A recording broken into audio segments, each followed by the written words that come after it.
Corey Gaudreau against Ross Merriam is what we're going to watch. Sultai Reanimator, the deck that Ross actually used to win Connecticut States with, is what he'll be playing against Obzon Control. So we're probably in for a bit of a lengthy one here.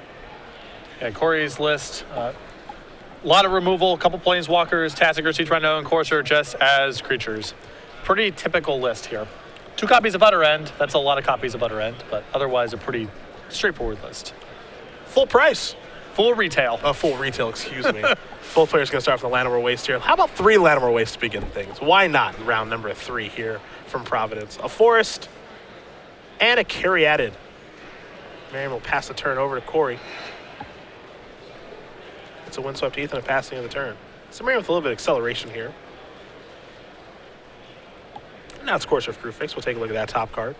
Assuming this does resolve, which it will. Thoughtseize is what we will see. There is a Polluted Delta. Trigger the Courser. Up to 21 is Ross. And we're going to head back Gaudreau's way.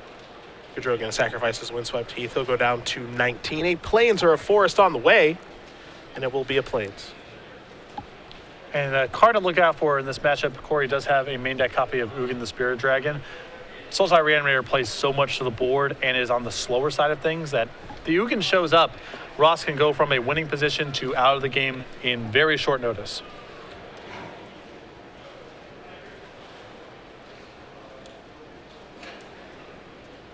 There's a copy of Obzon Charm. A painful one at that.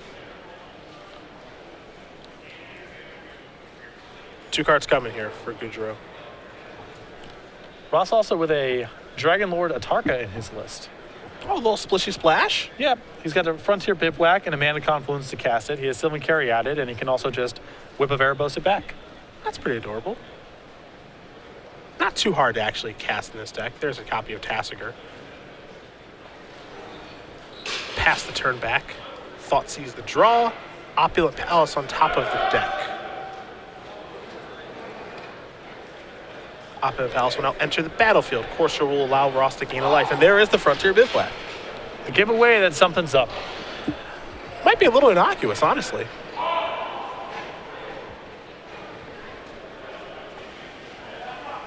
Who knows? Well, there's no way that a random Frontier Bivouac is just showing up in someone's list. So this is true. Take a look at a couple cards here. From the Satyr Wayfinder, Bivouac will join the hand. Temple of Malady on top of the deck. You saw Sidisi get milled. Now, this is actually, oddly enough, a bit of a giveaway. Maybe. Gaudreau reading the Sidisi. Maybe that implies he doesn't have any in his deck. It would be odd otherwise. Yeah. Something that Merriam is smart enough to maybe pick up on, by the way, if your opponent is reading that card. And taking a look at Gaudreau's deck list, he does not have Sidisi here. He has 4 Coursers, 4 Siege Rhinos, and 2 Tasigurs, and then actually a nice Planeswalker suite and 3 Elspeths, and Ugin, and a Liliana Vest.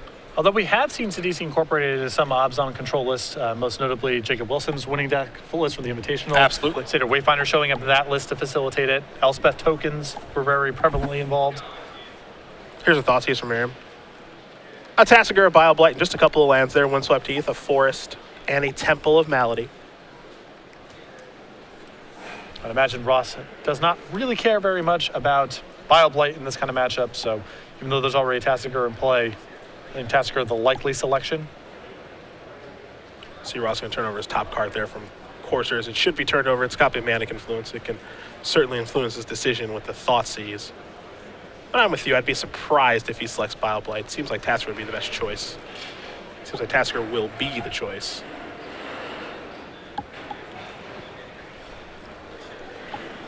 And it looks like Ross even has a copy of Murderous Cut now, too. So able to clear the Tasigur off the table. And now for Gaudreau, he's got nothing going. Yeah, just a Bile-Blight. Very good turn there for Ross. A lot of leftovers. His clock's slow, but he is way ahead at this point. Courser even gets to come in for 2 points of damage. Gaudreau down to 13. The draw here. That's a pretty good one there in Siege Rhino. Gonna start with the Temple. Take a look at the top card. Leave that on top pretty quickly, will Corey. He'll take a little bit of damage against Siege Rhino, but at least that's something. Yep.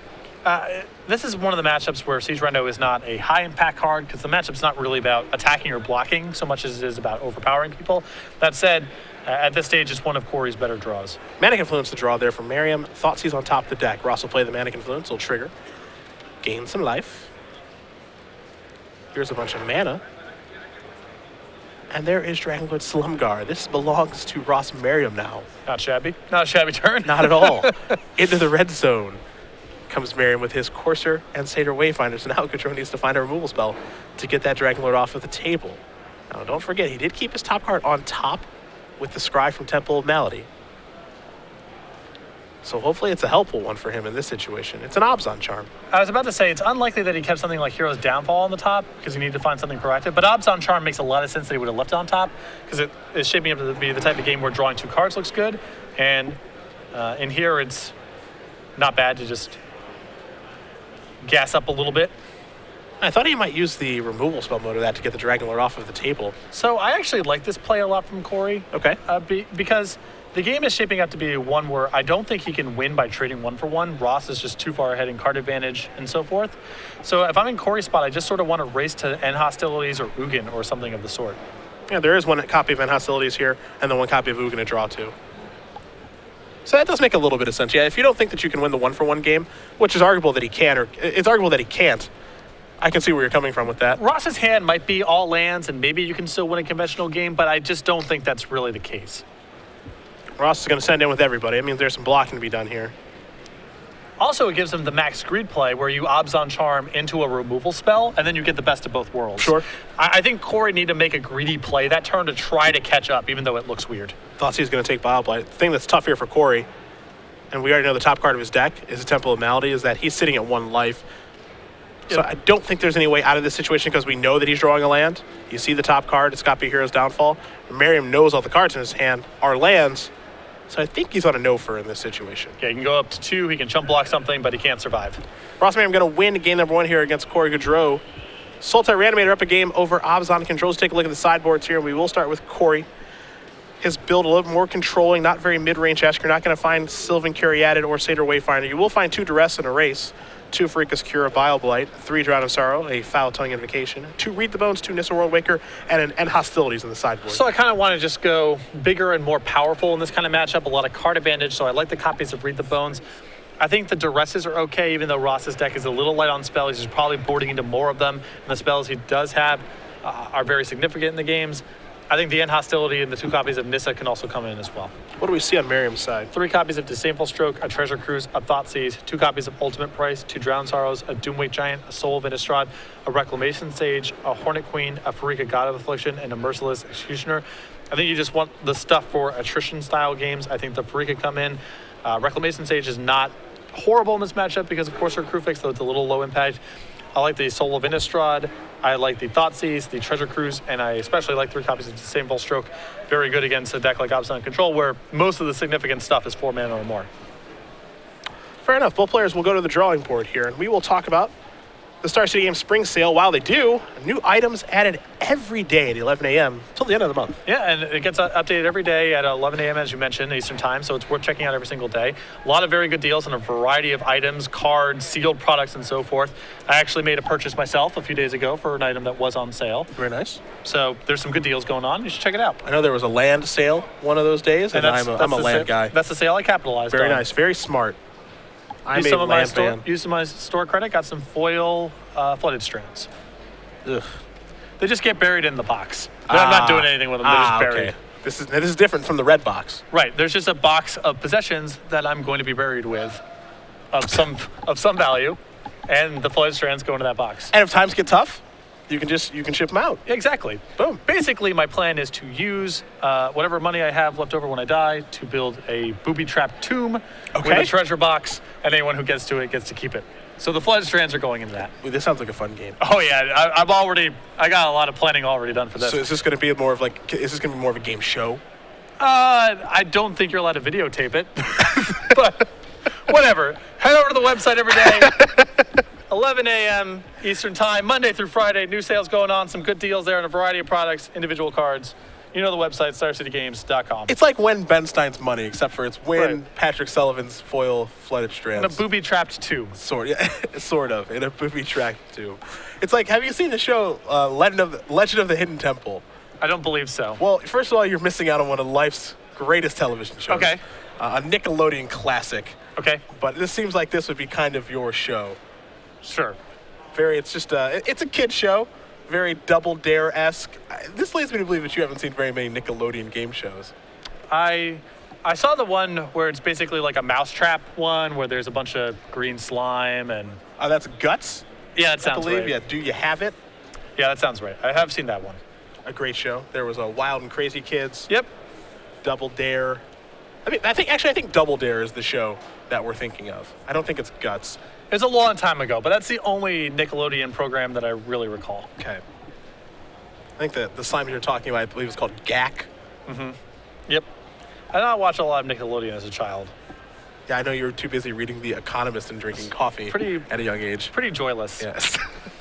As a child. Instead of being young and enjoying things. I enjoyed certain things. I played a lot of sports, like the outdoors. Why would you do that when you can just watch Nickelodeon? Yeah, that Salute your shorts? Hey, dude. There were a lot of bad shows to watch as a kid, and you missed out on all of them. When a bunch of my cousins were over my house when I was young, 5 or 6 years old, and everyone was hanging out in my sister's room. I had an older sister, 2 years older than me. And I walk in, and there's my sister and my brother and, 4 or 5 of my cousins. And my sister goes, "We're playing make-believe. Do you want to play?" And I go, "Why would I want to do that?" At age 5. That was the first indicator that my parents had that there was something a little off about their child. Yeah. Do you want to play make-believe? Why would I want to do that? No? That's ridiculous. Yeah. No thanks. I'd rather do anything else. Yeah. I'd rather just sit in my room and think about things, if you don't mind. You were the fun police. Oh yeah. Really good. Oh, yeah. Game number 2 here between Ross Merriam and Corey Gaudreau will be underway here in just a moment. If you guys are joining us, we appreciate having you. Senator Phillips, Patrick Sullivan, the SCG Live crew. We are here in Providence at SCG Live, hashtag SCGPROV for your tweets. If you want to tell Patrick about how he should watch Nickelodeon television shows and actually enjoy things, feel free to use that hashtag. I just enjoy different things. It's not that I don't enjoy things, just what I enjoy is different. We all know that now. Looks like Corey's going to take a mulligan here. Ross looks to be happy with his 7. So we're at the Providence Convention Center, as we're at the city's main convention center. Yep. We're often sharing the hall with other events. Correct. We don't have it to ourselves. So like it feels like once every 3 or 4 times we do a show, we are sharing the convention center with a dance competition. True. And the bass line is just pumping through the building right now. It is really thumping. There are some really nice pop songs being played that I've got I can really listen, I can just feel it all the way through. It really makes me happy. And we've got someone here from American Idol, Adam Azagalian. Mm-hmm. So perhaps he goes over there, can sing a song. For me, it gives me a sense that the room is collapsing. That's not the case. No, I'm just saying what the feel of it is. I believe that the convention center is sturdy enough that they'll be okay. I don't know much about architecture, but I think we'll be all right. I would hope so. It'd be a really disappointing way to go out. Well, between that or which way, between that or perhaps the truck full of bees that tipped over. The truck full of bees is worse. Yeah. Okay. Truck full of bees is way worse. That just sounds like a made-up story. Right. That happened. I saw the headline and just assumed that it was made up, so I didn't click on it. But I guess it was a real thing. Oh, it's real. See if Gaudreau can find a better 6 cards here.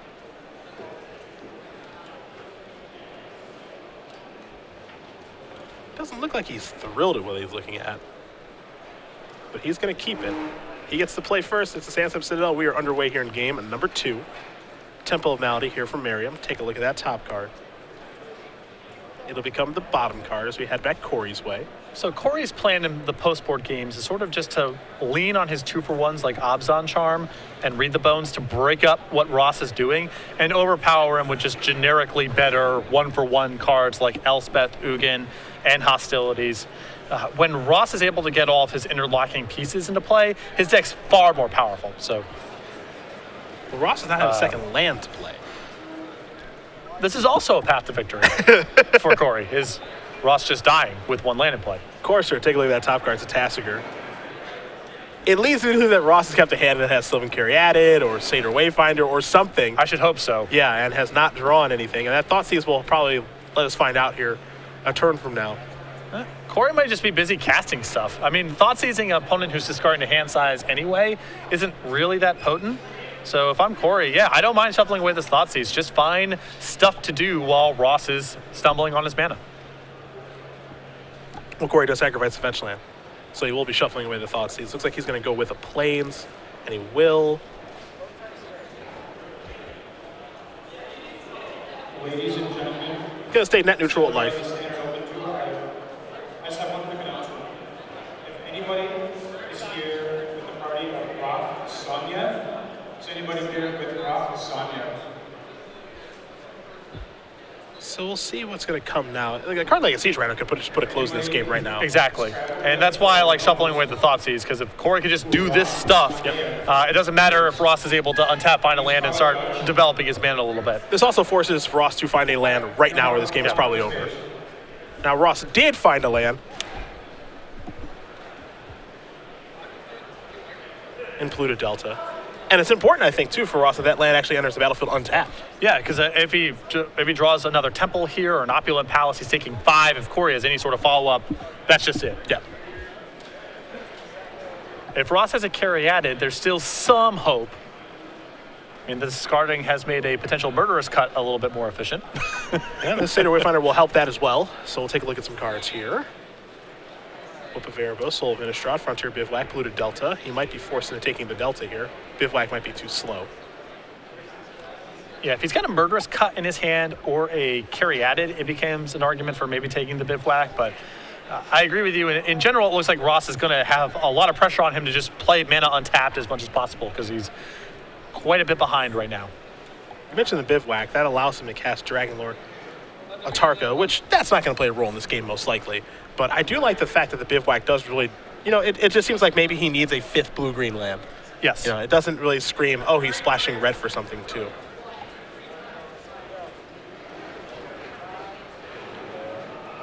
What do we have here? We have ourselves a Thoughtseize. Let's see exactly what Merriam is working with. There's a Pharika, God of Affliction, a Murderous Cut, a Hero's Downfall, Disdainful Stroke, Whip of Erebos, Courser of Crewfix, and of course that Polluted Delta. You mentioned Murderous Cut, and that might be the take here. I think it is. It's just the most efficient thing going on. And Ross is behind. He needs to cast removal next turn. If he has to cast Hero's Downfall, that's his entire turn. Also means he has to sacrifice the Delta to get a swamp, which is maybe something he doesn't want to do. So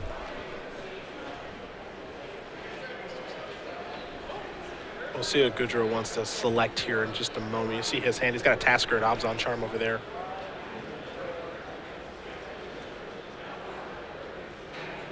He's going to consult that hand one more time.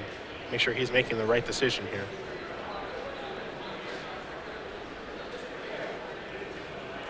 And it looks like he will select the Murderous Cut, taking the most efficient card available. It's time to attack.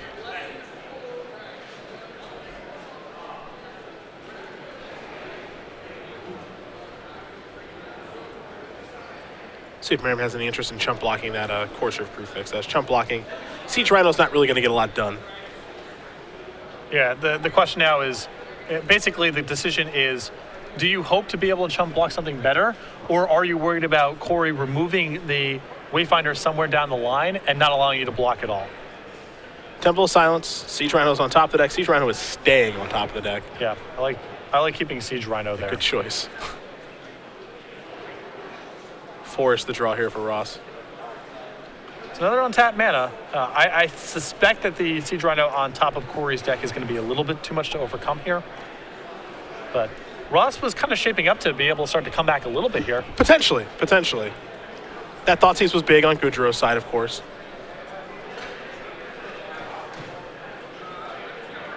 And because, you know, if there's no Thoughtseize there, and, you know, Thoughtseize could be something else, for example, but, you know, if there's no Thoughtseize there, Ross would actually have the turn of Murderous Cut and then leave up Disdainful Stroke. Yep. That's off the table now. And he might have to leave up Disdainful Stroke still because he can't beat a Siege Rhino. So, yeah, this puts Ross in a position where he chump blocks, Disdainful Stroke something, and then if Corey doesn't play the Siege Rhino, then he can downfall at the end of the turn. Abzan Charm's going to be cast. It feels like it's going to be the draw 2 mode. So there's Siege Rhino. There is Llanowar Waste. We'll see the top card of the deck, which is another copy of Abzan Charm.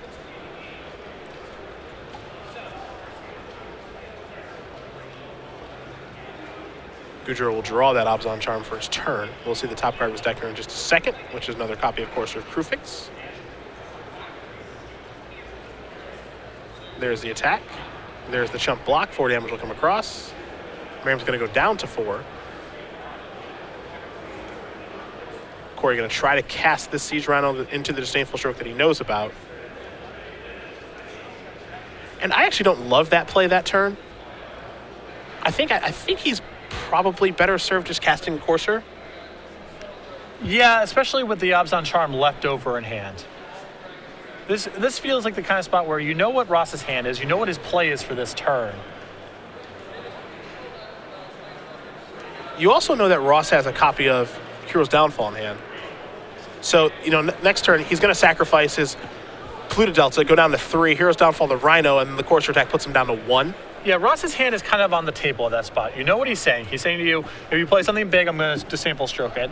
If you don't, I'm probably just going to downfall the Siege Rhino you haven't played in a turn. Sort of on the table there. So if you have a play that allows you to advance your board without getting hit by the Disdainful Stroke, I feel like that's the kind of play you want to take in that spot. Yeah, and you also, as you mentioned too, because he also has the opportunity to cast Abzan Charm too. So now he's in really good territory of just two spells in one turn. Right. Which is where you want to be. Either way, Corey Gaudreau is going to win game number 2 here against Ross Merriam. We're going to head to a third one. And while these players do shuffle up and re-sideboard a little bit here, we will talk about the Star Stadium's buy list, as there were changes made to that right around the Season 1 Invitational. And I know that's something you dabbled in. You can tell our viewers all about it. Yeah, the buy list has been updated. It's a much better feature now than it used to be, where you basically had to Control F through the entire buy list looking for the cards you were looking to sell. Now you can just use the tool to search. You can actually set it up by condition too. So if you have some, let's say you have some played Tarmogoyfs that you want to sell, you can type in Tarmogoyf, you can set the condition, you can set foil, not foil, and it spits out a price. You can also set your buy list, the order that you want to sell to us ahead of time, and then just mail it to us or drop it off at the dealer booth. So instead of having to sit at the dealer table for a very long time, having the dealer count up all your bulk rares and so forth, you just print out ahead of time, drop it off, and get your money right there. So the buy list is significantly improved, both for selling to the website and to prepare your orders to sell at events.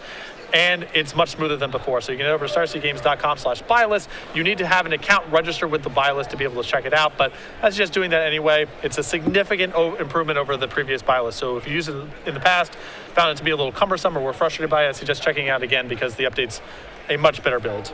StarCityGames.com/buy list for more information as we do get ready here for game number 3 between Ross Merriam and Corey Gaudreau. Solitaire Reanimator, Abzan Control. You have to imagine both of those decks will probably be pretty popular this weekend. I think so. Certainly, you know, Abzan Control has quite the pedigree at this point. Yeah. But there will be some aggressive decks here as well, as Mono Red and Atarka Red were both decks that did very well at the Pro Tour. With Atarka Red being the winning list. Correct. So you have to imagine we will see some of those, and even Blue-Black Control. You know, it was a deck that performed quite well at the Pro Tour. And, you know, with that and Esper Dragons and Esper Control and the various ways that you can build the Dig Through Time control decks, I imagine we'll see quite a bit of those as well. So Standard is a very, very diverse format right now, which makes it a lot of fun to build decks, play games, and to watch as well. We've got to watch 3 large tournaments at this point. Richmond, which was basically the constructed pre-release, Syracuse, and then the Pro Tour. Now we're here in Providence. And each weekend we had different decks surface. Different things were popular, different metagame calls looked correct. So Khans of Tarkir Standard from the jump point has been defined by there's all sorts of different decks going on. And that doesn't seem like it's letting up here at all. A control tilt to the Pro Tour when in Richmond and Syracuse, those decks were largely absent. Yep. I mean, there were certainly the Richmond finals were between Reed and Jacob were slower decks, but they weren't Dissolve decks. Yeah. And Dissolve had a very good performance at the Pro Tour last weekend. So. Absolutely it did. Ross going to mulligan his hand very quickly, it seems. See how Corey feels about his. Ross will be on the play this game, of course. No, I'm a huge fan of the Standard format. I really, really am. I'm fortunate enough to get to play in the Open Series in Portland 2 weeks from now. Mm-hmm. And I don't have any idea what to play. Probably just going to ask Jerry T for a deck and, you know, move forward accordingly. But there's just so many different ways that you can build and so many different things you can play. And it's just, I think it's just really sweet. The power level of the format, I've said this several times before, but the power level of the format is relatively flat. There's no obviously best card you need to be playing in your deck, and there's a lot of very powerful cards to choose from. So everyone kind of gets to play with the strategy they like or they think is best. No one's really pigeonholed into playing a particular deck. Control decks, mid-range decks, beatdown decks, they're all viable. All the various wedges, the cons, they have their incentives. We've seen monocolor decks, we've seen 5-color decks. You sort of get to just choose what you want to do and play it, and your deck is fine, rather than some of the metagames like last year's standard format, for example, where there was really only 2 or 3 decks for a lot of that season, and it was just, you know, do you want to be Revelating or do you want to be Thought Seizing? That was kind of what the format was about, and this format has been a complete 180 from that world. It's a welcome change. Yes. Some people do enjoy the previous world. And in certain situations I do as well, but I prefer what we have right now. Both players are going to take a look at their 6. Looks like Ross is happy enough. Corey is as well, so game number 3 underway. Temple of Melody is where we'll start things. Take a look at that top card, will Merriam, and it'll stay on top as we head Gaudreau's way. Gaudreau will draw a copy of Bile Blight. He has a Temple of Silence. We'll take a look at that top card. He's going to consult his hand before making a decision with this scry. It'll stay on top, and Gaudreau will pass it back over to Merriam. Merriam with a swamp and a passing of the turn. Gaudreau has a Thought Seize. He will play it. We'll see Ross's hand. A Courser, a Whip, a Hero's Downfall, a Sidisi, and a Swamp. It's a very odd hand because these are the kind of hands, especially on mulligans, where Courser or Crufix is really important, but Ross can't cast it with the mana that's left over his hand. It still may be the card to take. Corey also may take the Downfall here if he's got some powerful follow-up here and can start going on the offensive. And Erebos is a big long-term concern here as well. So looks like even with the ability to not cast the Courser, Corey still wants to take it out of Ross's hand. Yep, that's what he's going to do. A little scry action here for Corey off the Temple of Malady. That top card's going to stay on top. We'll head back Merriam's way. Merriam will draw. We know he's got a Swamp. He'll play a Satyr Wayfinder. That was a draw for the turn. A Courser, an Opulent Palace, a Disdainful Stroke, and a Polluted Delta. Opulent Palace seems like it needs the selection, and it is. That'll end the battlefield tapped, and we'll pass the turn back over to Gaudreau. Gaudreau will draw. I mean, that was an excellent draw there for Ross, fixing his mana. Now he has access to blue and double green, putting some stuff in the graveyard. He's got Whip of Erebos in his hand. There's now an expendable creature in play for this DC. That was just a perfect draw for Ross. Courser there for Gaudreau. Top card of the deck is the Temple of Malady. That'll be Corey's draw next turn. Ross has the ability this turn to just play a Swamp and a Whip of Erebos if he'd like. His draw for the turn was a Polluted Delta. Looks like he'll play that. 3 mana, Hero's Downfall. Get that off the table. Doesn't want Courser to generate any card advantage. Satyr Wayfinder will poke across for 1 and we'll head back Corey's way. He'll draw that Temple.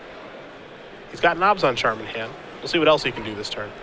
And in terms of who's the better Courser or Crufix Hero's Downfall style deck, it's definitely Corey. Yep. When the game's just about 1-for-1 trades, Corey's deck is far better. And after that Thoughtseize, you got the sense that Ross is in some real trouble. With that Wayfinder to grease the wheels, now all the other elements of Ross's hand become viable options. Whereas before, it was just a 4/6 Dutch Toucher for 5, a Whip with nothing in the graveyard.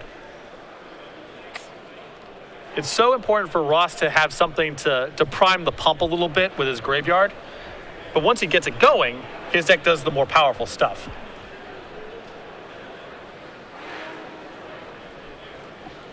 See what Gaudreau wants to do here on his 4th turn of the game. Just happened 3 mana in the main phase. Looks like he's going to go Obzon Charming. So he'll draw 2. Temple of Silence. One of the cards found. Play a copy of Llanowar Waste. Now here's a Thoughtseize. Sidisi, Whip, and Swamp are the options here for Corey. Whip is going to bite the dust. Ross is going to very quickly sacrifice his Polluted Delta.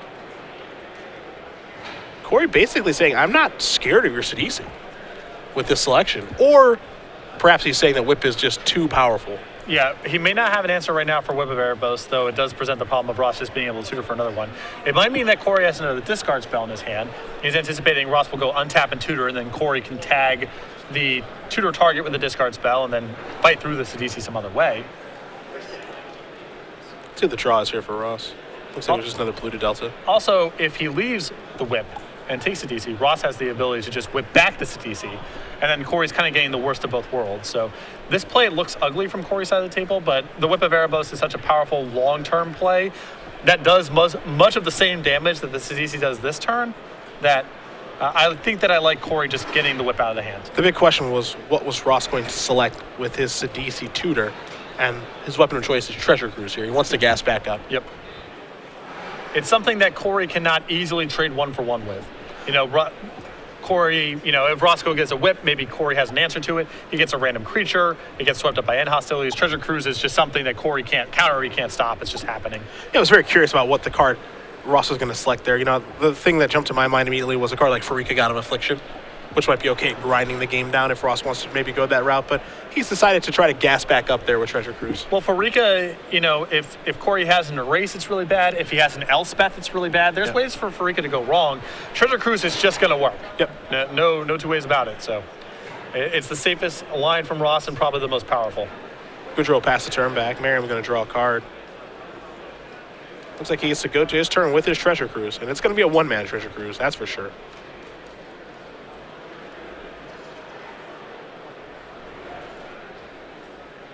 So Ross will delve away some cards here. And 3 cards will be coming here in just a moment. Gonna leave Whip of Erebos in the graveyard. That's a Tassiger consideration right there. Absolutely. Murderous Cut among the cards found here from Merriam. Soul of Innistrad as well. Sidisi gonna come into the red zone. Gaudreau gonna take that hit. There's a polluted delta. That's a passing of the turn. Abzan Charm will be cast. This looks like this is going to be for 2 more cards. Gaudreau down to 5. We'll go to his turn. Corey's life total here is surprisingly low. Yep. He's taking a lot of damage, I suppose, off of Thoughtseize and Abzan Charms and so forth. But he's played 2 Thoughtseizes this game. Yep. One of them he had to play off a Llanowar Waste, so that's 5. 2 Abzan Charms is 9. A hit from Sidisi. All of a sudden, that's 13. Yeah. Of course, you're going to look to maybe gain some of this life back. There's Plains. That'll trigger the Courser. Top card of the deck is Hero's Downfall. There's an answer for Sidisi. Gaudreau will just pass that turn back.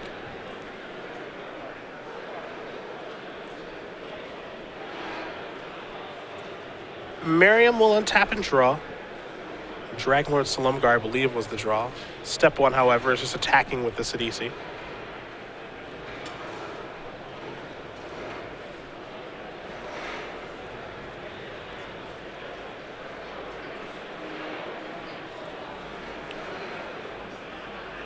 Bioblite's going to slow that thing down a little bit. This is just Healing Salve. So he'll take 1. Down to 5. It's a Torrent Elemental and a passing of the turn. And Ross keeping Dragonlord Slumgar in hand, trying to add enough pressure to bleed out the removal spells. Utter End, the top card of the deck. We've seen Torrent Elemental be very powerful for Ross when playing this deck, and Reed Duke as well at the Season 1 Invitational. Yeah, combos very nicely with Whip of Erebos. That's just a very sweet interaction. Yep. And it's just powerful in general with Delving. It's also not horrible on random boards. This card's just been fine to cast sometimes. Absolutely. There's the attack, there's a block. Here's End Hostilities to clean everything up.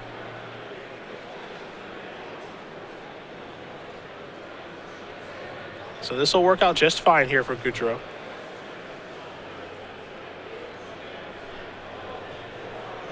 Looks like, yeah, slight misstep there, not playing the land before the Courser. Misses out on the ability to gain a life. Mm-hmm. And Corey's life total is precariously low right now. It matters quite a bit.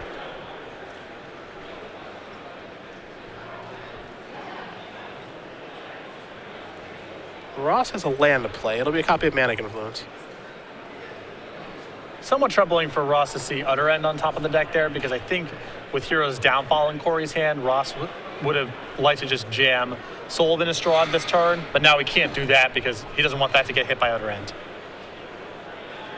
There's Temple, top card. It's going to become the bottom card. Gaudreau will just pass the turn back. Merriam will draw.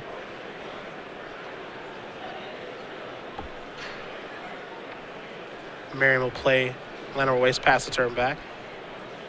Our backup match was going to be Reed Duke versus Larry Swayze.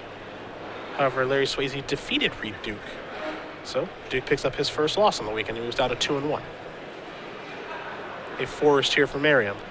And Ross being very patient. As long as Corey's not going to do anything, Ross is just going to set up a spot where he can cast and activate Soul in one turn.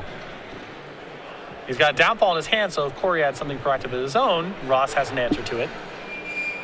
And as long as Corey's putting no pressure on Ross to do anything, Ross is just responding in kind. Yeah, no reason to move. Certainly hasn't been given a reason.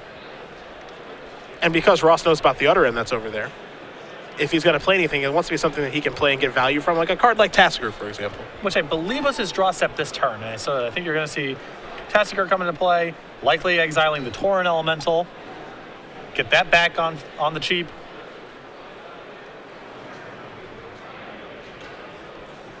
Start kind of bleeding out Corey's removal spells, and then deploy the heavy hitters. There is Tasker. Ross going to remove his Torrent Elemental and his Treasure Cruise for Delve. In regards to Torrent Elemental, certainly a Delve cost he's willing to pay. Yeah.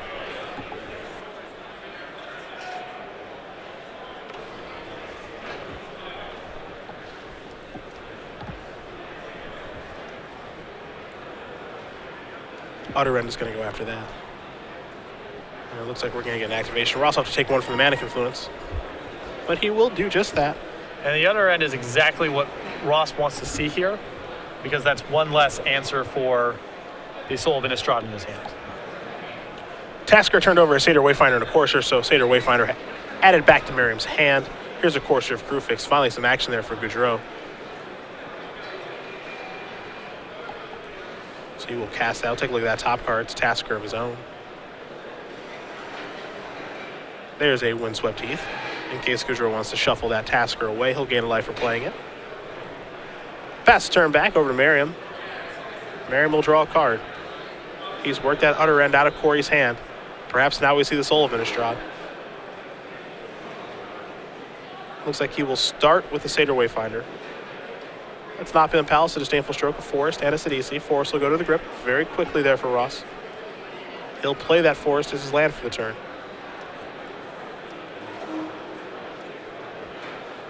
Tap some manas.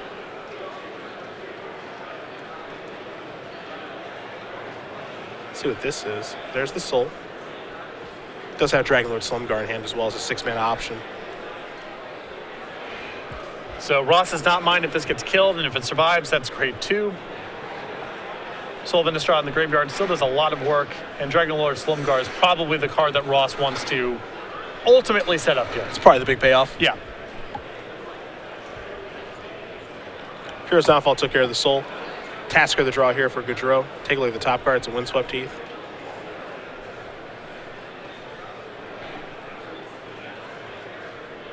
Corey with a lot of cards in his graveyard, so he can delve away quite a few. Looks like Ross may be pausing him inside the draw step here with a Murderous Cut in hand.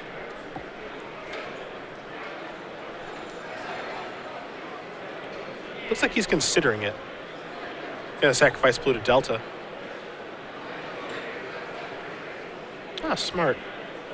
Not searching for a land because he knows how many lands he has in his deck, but sacrificing Polluted Delta is a card to delve away. Yep.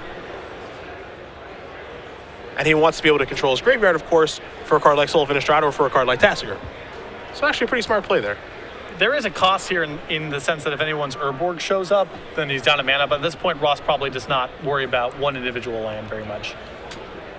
Yeah, that was in the draw step, and he's also probably pretty pleased if Corey is drawing a Windswept Heath next turn. Yes. Or if he has to sacrifice the Windswept Heath that is in play, which means that he's not able to do that with a Courser and control his draw step and things of that nature. So the play there makes sense by Merriam.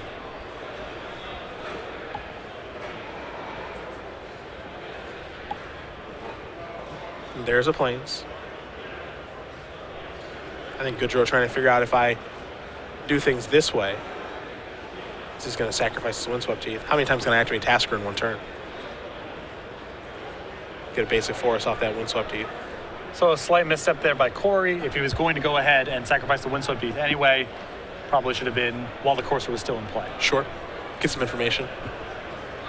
Also get the light. Yeah, the light stay net neutral too. Yeah. These small life points add up. Well, I don't know. Maybe at that point, Corey feels like a life point is worth concealing his draw. I'm not so sure.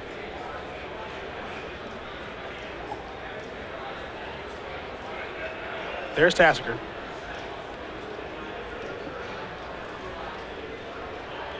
Still duff away a couple of cards here.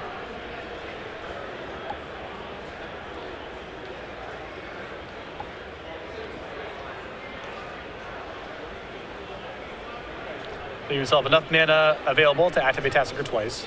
Accurate. However, taking a look at his green mana count, he used the basic forest to tap to actually cast Tasker. And now, if he wants to activate Tasker twice, he does have 8 mana, but he'll have to pay 1 life to actually be able to cast it. Again, these small incremental hits, and maybe these mistaps or poor activations of the fetch lands might come back to hurt Gaudreau in this situation. Here's 6 mana. Now it's time for the Dragonlord Slumguard. Perhaps it is? Yeah. With Corey out, this is kind of the trap that Ross was setting up the whole way. And Ross gets to control what he gives back with the Tasker, of course, which is quite helpful. A lot of players in their articles this week about testing for the Pro Tour said that they recognize that the Dragon Lords were all quite powerful. Atarka certainly being one, Slumgar as well. We can't forget about Dragonlord Ojutide too. Of course, our Crewfix will be given back. And so now Corey will have to take that 1 to activate Tasker again, and Hostilities and Temple assign to the cards that are turned over. Of course, our Crewfix number 2 given back. Tasker now belongs to Ross Merriam. There's an attack for 1, which puts Gaudreau down to 3, which is rather convenient for the power of Dragonlord Slumgar. So yeah, this is now removal spell or bust. And even if he finds a removal spell, keep in mind, Ross still has Tauren Elemental in exile plus some other stuff going on here. Ross can keep playing. Courser. Top card, Hero's Downfall. There's Hero's Downfall. Take care of the Dragonlord Slumgar. Timely top deck there. That was the draw step. Yep. That's what it needed to be.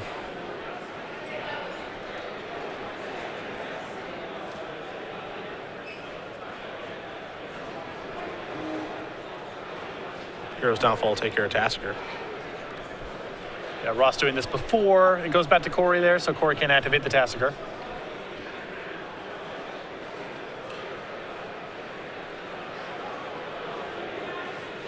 But again, Corey needs to really tighten up the way that he's playing the spells right now, because this is another point that he had to take to cast that particular spell, where he's got plenty of green and black mana out there, but you see a Temple of Silence go untapped, and he casts a Hero's Downfall and 2 Coursers that turn. And normally this is a matchup where life total doesn't matter very much, but these little chip shots matter a lot for Ross's ability to maybe punk him out with Tauren Elemental. Corey's still got Abzan Charms and Thoughtseize in his deck he may want to cast. Read the Bones too. Read the Bones, yes.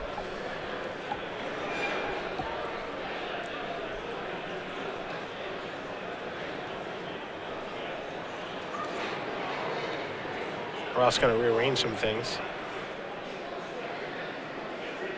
Looks like he's got so many different options here. You mentioned Tauren Elemental, that's 1. 2, of course, is Soul of Innistrad. That's been in his graveyard for a little while. Here's a Murderous Cut. That'll take care of a Courser. Another copy of Murderous Cut. That'll take care of another Courser. Ross wants to make sure that Corey's only seeing 1 card per turn. And now Ross can cast the Tauren Elemental with Corey at 1, and now the Hero's Downfall on the top of Corey's deck does not help. And that is going to do it. Ross Merriam's going to win this match here over Corey Gaudreau. 2 games to 1. Salted Reanimator will take care of Abzan Control. A very well-played game match there by Ross. Exactly, and you can see that how important it is for him to have something to get the graveyard going. That Wayfinder that he drew on turn 3, to me, was the whole game. It was looking like his hand was just going to be this 1-for-1 trade fast with Heroes Downfalls, a Whip of Erebos with nothing going on, a Sidisi with nothing going on. That's the kind of game plan that Corey can easily beat. But once Ross through the Wayfinder, now all of a sudden Whip of Erebos matters, now all of a sudden Sidisi mattered, and Sidisi into Treasure Cruise is really what gave Ross the gas to punch through Corey's answers. Well, we do bring it back to the booth.